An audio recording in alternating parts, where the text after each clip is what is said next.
Let's explore this question dealing with over or underapplied variable overhead. So you see the question in front of you. It reads, Riley Company applies overhead based on direct labor hours. The variable overhead standard is 4 hours at $12 per hour. During February, Riley Company spent $113,400 for variable overhead. 9,150 labor hours were used to produce 2,400 units. And what is the over or underapplied variable overhead? Okay, so you see down below in Excel, I've listed all the information that's provided. And then what we have to do is calculate what the variable overhead applied is and then determine whether it was over or underapplied.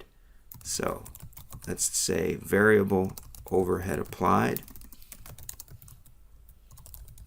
And how we would calculate this is we would take the quantity standard per unit times the rate, or the dollar amount, right? The rate of variable overhead. Now, if I just hit enter at that point, that's the standard per unit, right? So the variable overhead standard is 48 per unit, but we have to multiply that times the actual number of units.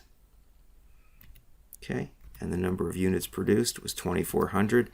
So we come up with the variable overhead applied as 115,200.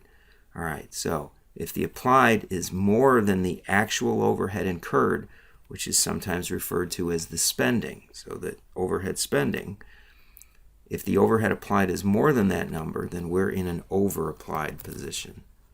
So the over-applied variable overhead is just the difference between what was applied and the actual spending. So if I do that calculation, it's just that subtraction between those two numbers there, and I come up with a variable overhead of $1,800.